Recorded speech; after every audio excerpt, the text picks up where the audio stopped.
옥스퍼드 대학의 뉴칼리에 있는 다이닝홀은 1379년에 지어진 오래된 건물입니다. 이 홀의 천장에는 폭 60cm 그리고 길이가 약 15m 정도 되는 긴 참나무 대들보가 천장을 받치고 있습니다. 그런데 어느 날 보니 이 천장에 긴 대들보가 손상된 것을 발견했습니다. 벌레가 먹었던 것이죠. 그래서 대학의 운영진들은 이제 어떻게 할 것인가 고민하며 이를 대체할 나무를 찾아보았지만 이 정도 크기의 참나무 대들보를 구하는 것이 쉽지 않았습니다. 만약 이런 큰 대들보를 구하지 못한다면 그 건물의 가치는 훼손되고 또 그 건물 자체가 위험해질 수도 있는 그런 상황이었습니다. 그러던 중 이 소식을 들은 대학의 산림관리원이 학교 인근에 참나무 숲이 조성되어져 있다라는 이야기를 전해줍니다. 그래서 살펴보았더니 실제로 학교 주변에 참나무 숲이 조성되어져 있었는데 놀라운 것은 그 다이닝홀에 있던 나무와 비슷한 시기에 약 600년 전에 심겨진 나무였고 그 종 역시 같은 종이었다라고 하는 것입니다. 그래서 이것이 어떻게 된 일인가 학교 건축의 역사들을 찾아보니 이미 오래전 이 다이닝홀을 지은 건축가는 만약 훗날 이 대들보가 문제가 생겼을 경우에 이를 대체할 수 있는 참나무 숲을 그 당시에 조성해 놓았다라는 것입니다. 시간이 지나면 언젠가 이 참나무 대들보가 벌레에 의해서 손상될 수도 있다라는 것을 알고 이를 대체할 나무들을 동일한 종으로 심어서 숲을 조성해 놓았던 것이죠. 오늘 우리도 다음을 위한 참나무를 심어야 할 때입니다. 오늘 우리도 우리의 교회, 우리의 미래를 대체하고 또 함께 견고히 세워갈 우리 자라나는 다음 세대들을 믿음으로 잘 키워내어야 할 것입니다.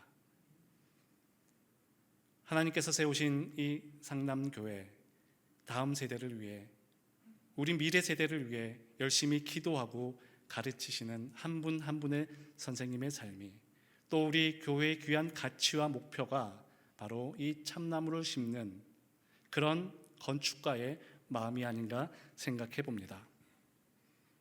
오늘 우리가 함께 읽었던 사무엘서는 사사시대를 배경으로 하고 있습니다. 사사시대는 방향성 상실의 시대라고 말하기도 합니다. 어디로 가야 할지, 무엇을 해야 할지 인생의 목표와 목적을 상실한 채 표류했던 그런 시대였습니다. 이스라엘 백성들을 향해 하나님께서는 너희들이 가나안 땅에 들어가게 되면 그들의 문화와 그들의 우상을 따르지 말고 하나님의 말씀을 듣고 하나님의 율법대로 살아가야 한다라고 분명히 말씀하셨습니다. 그런데 이스라엘 백성들이 가나안에서 살아가다 보니 가나안의 문화가 꽤나 매력적입니다. 지금까지 경험하지 못했던 그런 화려함이 있습니다. 그리고 그들의 우상을 보니 제법 그럴듯해 보입니다. 여호와 하나님은 눈에 보이지 않는데 가나안의 우상들을 보니 크고 웅장하고 그래 이 정도는 되어야지 신이라 할 수 있을 것 같다라는 그런 마음들이 들기 시작합니다. 그로 인해서 그들은 하나님의 말씀을 듣지 않고 하나님을 멀리하고 가나안의 문화와 우상을 따르기 시작합니다.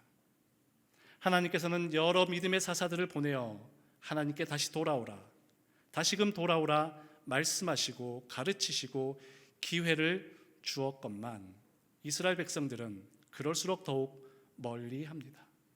하나님의 말씀을 듣지 않습니다. 하나님을 잊어버리고 잃어버리는 그런 세대가 되고 만 것입니다. 그래서 오늘 본문 말씀을 보게 되면 하나님의 말씀이 희귀하였다라고 기록하고 있습니다. 하나님의 말씀이 희귀하여 이상이 보이지 않는 그런 시대가 된 것이죠. 말씀이 희귀하다는 것은 하나님이 더 이상 말씀하지 않는다라고 하는 의미입니다. 하나님께서는 천지를 만드실 때부터 말씀으로 역사하셨습니다. 하나님께서 이르시되, 하나님께서 말씀하시면 모든 피조물들은 그대로 되었습니다. 그래서 창세기 1장을 읽어보면 하나님께서 이르시되 그리고 그대로 되니라. 이후에 나오는 하나님의 말씀은 보시기에 좋았더라. 하나님께서 보시기에 좋았던 것은 하나님께서 말씀하신 대로 그대로 되어지는 것이 하나님께서 보시기에 좋은 것이 되었습니다. 이후에도 아브라함에게, 이삭에게, 야곱과 요셉에게 계속해서 하나님께서는 말씀으로 역사하셨습니다. 모세에게도 말씀으로 역사하셔서 이스라엘 백성들을 애굽에서 이끌어낼 수 있었습니다. 이렇게 하나님께서는 처음부터 계속해서 말씀으로 역사하시며 그의 백성들을 지키시고 인도해 주셨건만, 이제 사사시대가 되고 시간이 지나면서 하나님의 말씀이 희귀해져 갔더라. 바로 인간의 죄로 인해, 인간들이 하나님을 멀리함으로 인해, 하나님의 말씀을 거부함으로 인해 그렇게 희귀하게 된 것입니다. 정치인들이나 연예인들이 말하기를 악플보다 무서운 것이 무플이다, 그런 말들을 합니다.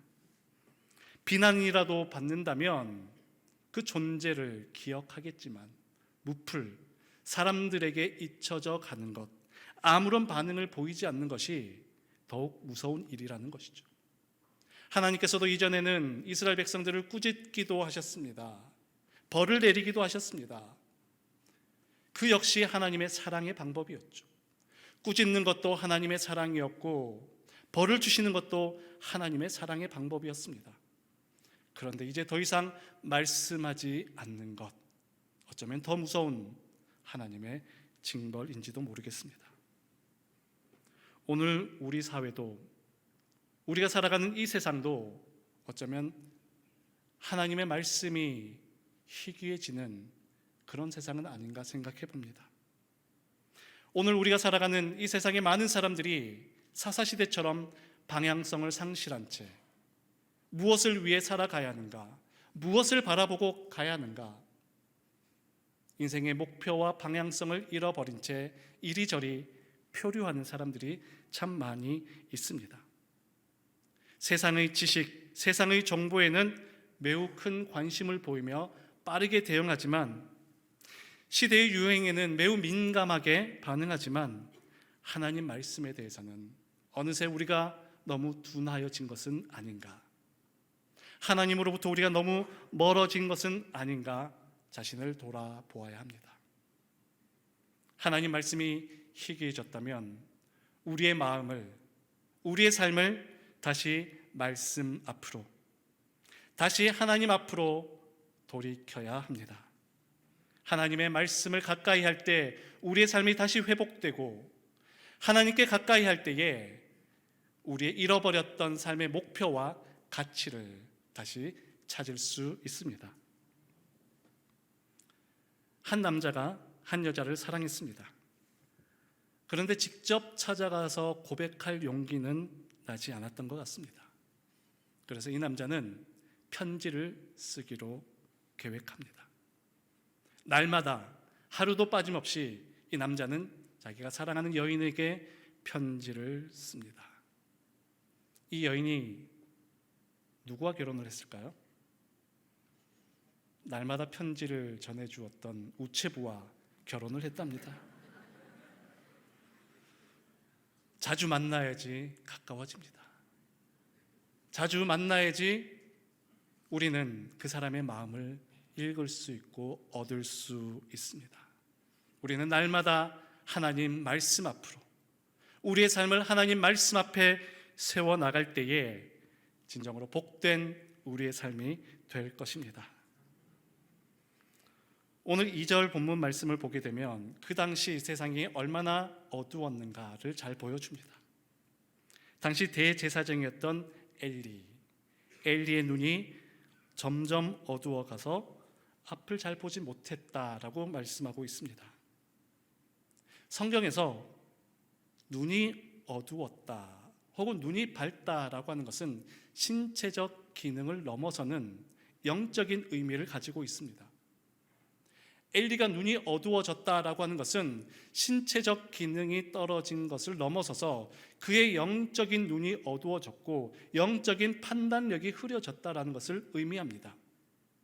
반면 우리가 잘 아는 것처럼 모세는 어떠했습니까? 모세가 120세가 되어 그가 죽을 때까지 성경에는 그의 눈이 흐려지지 않았더라 말씀하고 있죠. 그것은 모세가 120세가 될 때까지 하나님 말씀에 충실하였고 영적인 판단력과 분별력을 가지고 마지막까지 하나님께 쓰임받았다라고 하는 것을 의미합니다. 그런데 안타깝게도 엘리는 눈이 어두워져 갔습니다. 영적인 판단력과 분별력을 잃어가고 있었던 것이죠. 하나님의 말씀이 그에게도 희귀했기 때문에 대제사장이었던 엘리 역시 하나님의 말씀을 잊어버렸기 때문에 그의 영적인 판단력이 흐려졌던 것입니다. 그의 판단력이 얼마나 흐려졌던가, 우리가 잘 아는 것처럼 아이를 낳지 못해 슬피 울며 하나님 전에 나와 기도하고 있던 한나를 보고 엘리가 무엇이라 이야기합니까? 술 취하지 말라. 왜 교회에 와서 술 취해서 저렇게 주정하고 있느냐? 그것이 엘리의 모습이었습니다. 가슴에 한이 맺혀 하나님 앞에 눈물로 호소하고 있는 이 여인을 향해서 술 취했다라고 생각할 정도로 엘리는 영적 분별력을 잃어버렸습니다. 그뿐만 아니라 그의 아들 홈리와 비나스는 어떠했습니까? 그들은 성전에 드려진 고기를 자기 마음대로 꺼내 먹습니다. 회막에 수종드는 여인들과 동침하기도 합니다. 이렇게 큰 잘못을 저지르고 있는데도 아버지 엘리는 그를 꾸짖지도 않습니다. 영적으로 얼마나 그 시대가 어두웠는가 잘 보여주고 있죠.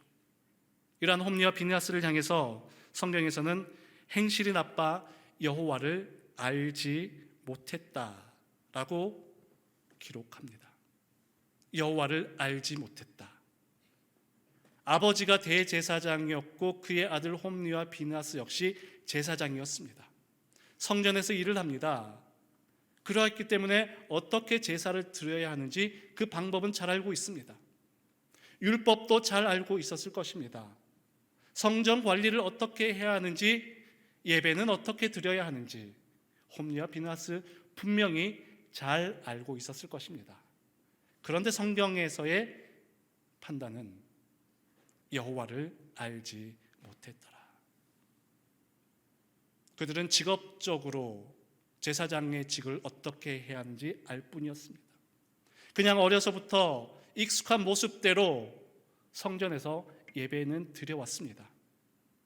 그러나 진정 하나님을 알지 못했고 진정 하나님을 만나지 못했고 하나님의 말씀이 그들에게 들려지지 않았기에 홈리와 비나스는 여호와를 알지 못했다라고 그렇게 평가합니다. 오늘 우리에게 중요한 것은 우리에게 경험이 얼마만큼 있느냐, 우리가 종교적 분위기를 얼마나 익숙하게 경험하고 있느냐, 이것이 중요한 것이 아닙니다. 나에게 익숙한 예배적 분위기, 내가 잘 알고 있는 기독교의 문화, 물론 중요하지만 그것 때문에 하나님을 아는 것을 놓쳐버린다면 우리는 어쩌면 하나님을 알지 못하는 그런 종교인이 되고 말 수도 있습니다. 우리는 하나님의 말씀을 청종하며 살아계신 하나님의 그 음성을 들으며 나아갈 때에 진정으로 하나님을 만나는, 진정으로 하나님을 아는 참된 그리스도인이 될 것입니다. 이렇게 엘리의 집안은 서서히 기울어져 가고 있었습니다. 하나님의 말씀을 듣지 못하고 하나님을 알지 못한 그런 상황에서 하나님께서는 이제 새로운 사람, 새로운 대안을 찾으십니다. 엘리와 그 아들들의 범죄 모습이 자세하게 기록된 사무엘상 2장 후반부를 보게 되면 유독 눈에 띄는 한 구절이 있습니다. 바로 2장 26절 말씀인데요, 그 앞뒤로는 엘리와 그 아들들의 죄악된 모습이 기록되어져 있는데 그 사이 2장 26절에 아이 사무엘이 점점 자라매 여호와와 사람들에게 은총을 더욱 받더라 말씀합니다. 마치 진흙 속에서 진주를 발견하듯 부패한 홈리와 비느하스의 악한 행실 사이에서 하나님께서는 새로운 대안, 새로운 희망, 바로 사무엘을 집중하며 바라보셨습니다. 오늘 이 시대에 점점 세상은 어두워져 가고 있습니다. 하나님의 이상이 희미해져 가고 있는 듯합니다. 세상은 날로 악해져 가고 있습니다. 이런 세상 가운데, 이런 문화 가운데 하나님께서는 진흙 속에서 진주를 발견하듯 우리 상담교회를 바라보고 계신 줄 믿습니다. 성경에서는 대제사장 엘리와 아이 사무엘을 계속해서 비교합니다. 엘리는 자기 처소에 누워 있었지만 사무엘은 여호와의 전에 누워 있습니다. 누가 더 하나님께 가까이 있습니까? 엘리는 자신의 눈이 점점 어두워져 가고 있었지만 사무엘은 하나님의 등불을 지키고 그 등불이 꺼지지 않도록 관리하고 있습니다. 어두워져 가고 있는 이 세상 가운데 누가 이 세상을 다시금 밝힐 것인가 분명히 보여줍니다. 하나님은 엘리에게는 더 이상 말씀하지 않지만 하나님께서는 이제 사무엘을 부르시기 시작합니다. 사무엘아, 사무엘아. 어린 사무엘은 일찍이 성전에 들어와서 하나님을 예배하고 또 하나님의 등불을 관리하는 그 일을 하고 있었습니다. 점점 눈이 어두워져 갔던 엘리와는 다르게 사무엘은 끝까지 자기에게 맡겨진 그 일을 충실하게 감당해 가고 있습니다. 여호와의 등불이 아직 꺼지지 않았다라고 하는 것은 어두워져 간 그 시대 상황 속에서, 암울했던 그 세상 속에서 하나님의 등불이 아직 꺼지지 않았음을, 여호와의 말씀이 희귀하여 더 이상 말씀하지도 않고 제사장들도 하나님의 말씀을 듣지 못한 그런 상황에 있었지만 하나님께서는 아직 여호와의 등불이, 하나님의 희망의 불빛이 완전히 사라지지 않았음을 사무엘을 통해 말씀하셨습니다. 한나가 오랫동안 아이를 낳지 못했던 것, 그것은 어쩌면 생명력을 잃어버린 이스라엘 모습을 보여주는 것일 수도 있습니다. 그렇게 생명력을 잃어버린 시대에 하나님께서는 사무엘을 다시 이 땅에 보내주셨고 그 사무엘을 통해서 하나님의 등불이 꺼지지 않도록 그렇게 그의 사명을 감당케 하셨습니다. 그것은 어두워진 이 세상 속에서 사무엘을 통해서 다시금 이 세상을 밝혀갈 하나님의 뜻과 의지를 보여주는 것입니다. 사사시대 사무엘이 하나님의 등불이 되었다면 이제 오늘 우리가 꺼지지 않은 하나님의 등불이 되기를 소원합니다. 그를 위해 우리가 먼저 말씀으로 충만해야 합니다. 하나님의 말씀이 내 발의 등이 되고 내 길의 빛이 되어서 내 안에 하나님의 꺼지지 않는 말씀으로, 하나님의 꺼지지 않는 불빛으로 내 삶을 밝히며 나아갈 때에 우리가 이 세상 속에서 하나님의 불빛을 비추어 줄 것입니다.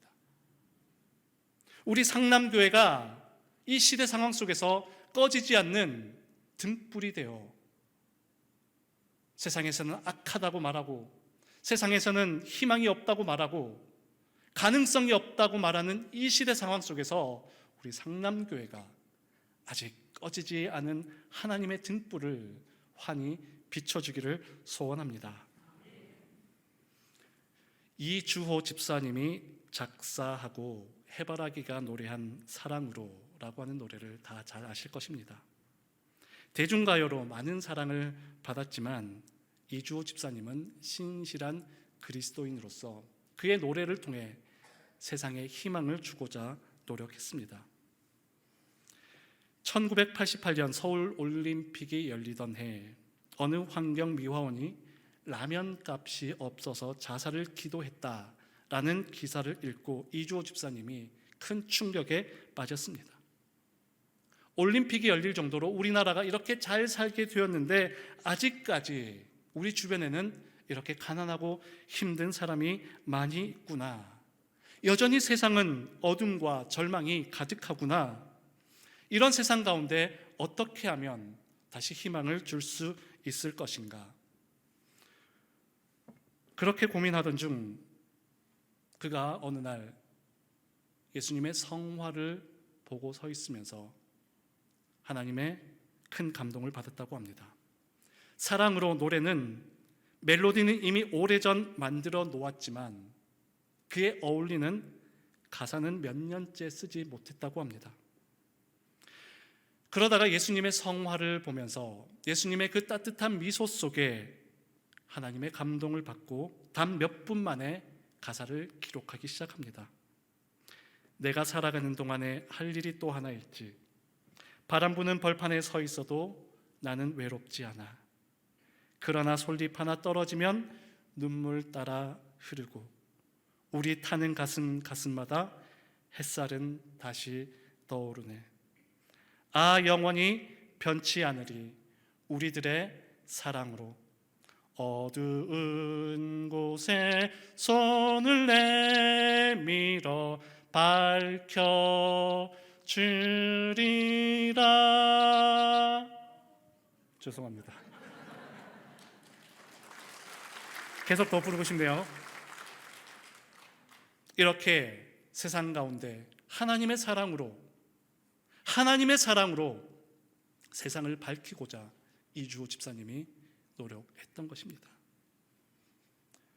저는 작년 12월 창신교회에 부임하여 목회를 하고 있습니다. 담임 목회라고 하기 부끄러울 정도로 아직 걸음마를 떼기 이제 6개월밖에 되지 않은 병아리와 같은 그런 목회의 길을 걷고 있습니다. 주말에는 창신교회 사역과 또 예배 사역과 또 교인들 신방을 하면서 주중에는 창신고등학교 교목으로서 사역을 하고 있습니다. 매주 화요일이 되면 창신고등학교 1학년, 2학년 400명이 창신고등학교 강당에 모여 예배를 드립니다. 예배를 드리면 가슴이 뭉클합니다. 과연 지금 한국 어디에서 고등학생 400명이 함께 예배를 드릴 수 있는 것인가? 물론 400명 그 와중에 대부분은 믿지 않는 자들이겠죠. 선생님 때문에 억지로 끌려온 학생들이 많이 있습니다.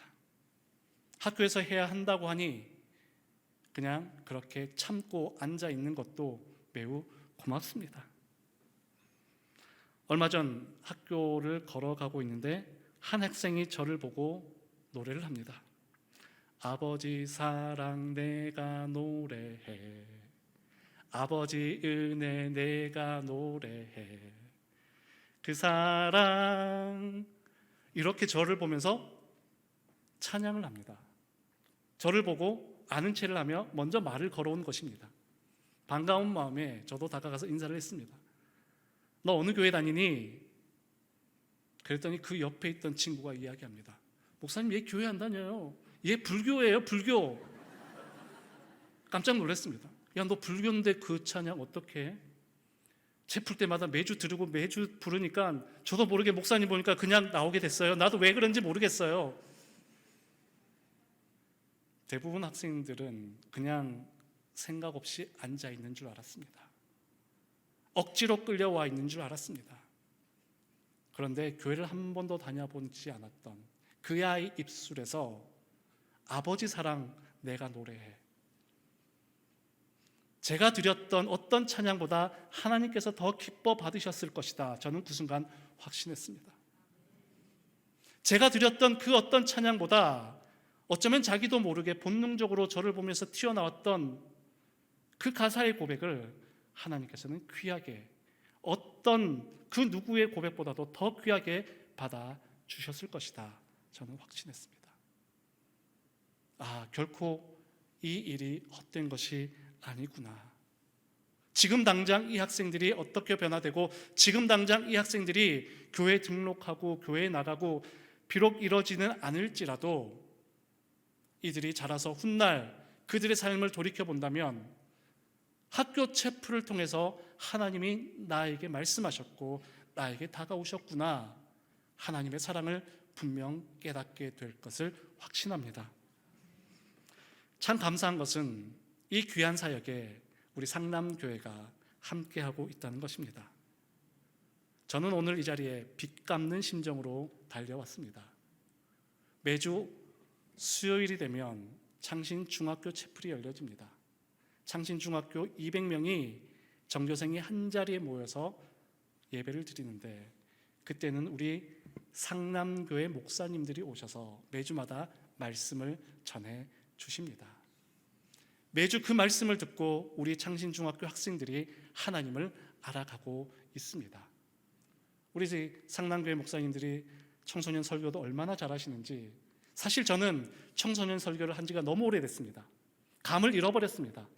그래서 목사님들 모르게 제가 살짝 뒤에 와서 상남교회 부목사님들의 그 설교를 듣고 배우면서 그렇게 저도 사역을 감당해 가고 있습니다.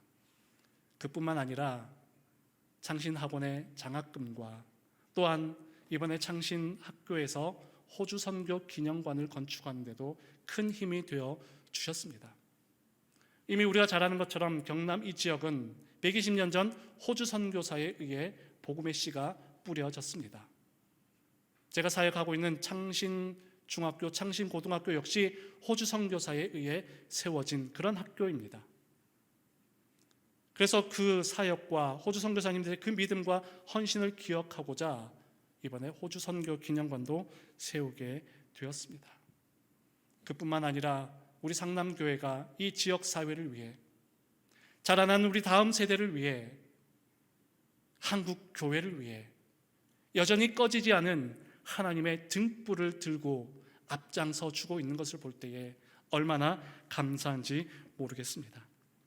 우리 주변을 보게 되면 사사시대처럼 많은 부분들이 어둡고 암울합니다. 한국 사회와 한국 문화가 오염되었습니다. 청소년들을 유혹하는 그 어두운 그림자들이 얼마나 깊이 들어와 있는지 모르겠습니다. 어쩌면 한국 교회도 엘리처럼 어두워져 가고 있는 것은 아닌가 생각되어질 때도 많이 있습니다. 그럴 때 우리 상남교회가 아직 꺼지지 않은 등불을 들고, 특별히 오늘 교회학교 선생님으로 수고하시고 섬기시는 우리 귀한 선생님들이 헌신을 다짐하며 온 성도들과 함께 예배하는 이 모습을 통해서 하나님께서는 꺼지지 않은 등불이 훨훨 타올라서 이 상남교회 가운데, 또 이 한국교회 가운데, 또 이 지역사회 가운데 하나님의 희망의 빛을 환하게 비추어 줄 것입니다.